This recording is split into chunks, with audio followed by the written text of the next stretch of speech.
Hi all welcome to my mini vlog. ಇವತ್ತು ನಮ್ಮ ನೇಬರ್ದು ಪಾಪದು birthday ಇತ್ತು, ಹಾಗಾಗಿ ಅಲ್ಲಿಗೆ ಹೋಗ್ತಿದ್ದೀವಿ. ಇಲ್ಲಿ ಪ್ರಾಬ್ಲಮ್ ಏನಾಯಿತು ಅಂತಂದರೆ, ಅವರು ಇಲ್ಲೊಂದು ಲಾ ಕಾಲೇಜ್ ಇದೆ, ಲಾ ಕಾಲೇಜ್ ಹತ್ರ ಇರೋ ಜಸ್ಟ್ ಬೇಕಂತ ಹೇಳಿದರು ಅಡ್ರೆಸ್ಸು.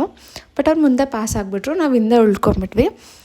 ಪಾಸ್ ಆದರು ಅನ್ನೋಕ್ಕಿಂತ ಅವ್ರು ಬೇರೆ ರೂಟ್ ತೊಗೊಂಡ್ರು, ನಾವು ಬೇರೆ ರೂಟ್ ತೊಗೊಂಡ್ವಿ. ಸೊ ಅವ್ರಿಗೆ ಕಾಲ್ ಮಾಡ್ತಿದ್ವಿ ಯಾವ ಜಸ್ಟ್ ಬೇಕಂತ, ಬಿಕಾಸ್ ಅಲ್ಲಿ ಎರಡಿತ್ತು. ಅವ್ರು ಕಾಲ್ ಪಿಕ್ ಮಾಡ್ತಿರ್ಲಿಲ್ಲ. ಗೆಸ್ ಮೇಲೆ ಹೋದ್ವಿ, ಬಟ್ ಲಕ್ ಚೆನ್ನಾಗಿತ್ತು, ಕರೆಕ್ಟ್ ಅಡ್ರೆಸ್ಗೆ ಹೋಗಿ ತಲುಪಿದ್ವಿ. ಇಲ್ಲಿ ಜಸ್ಟ್ ಬೇಕಲ್ಲಿ ಆಲ್ರೆಡಿ ರೆಡಿ ಡೆಕೋರ್ ಇರುತ್ತೆ, ಅದಕ್ಕೆ ನಾವೇನೂ ಪೇ ಮಾಡೋಷ್ಟಿರಲ್ಲ, ಕೇಕಿಗೆ ಮಾತ್ರ ಪೇ ಮಾಡಬೇಕು.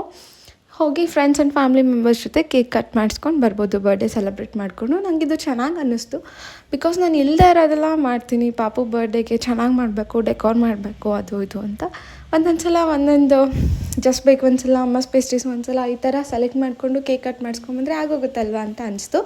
ಹಾಗಾಗಿ ಶೇರ್ ಮಾಡ್ತಿದ್ದೀನಿ.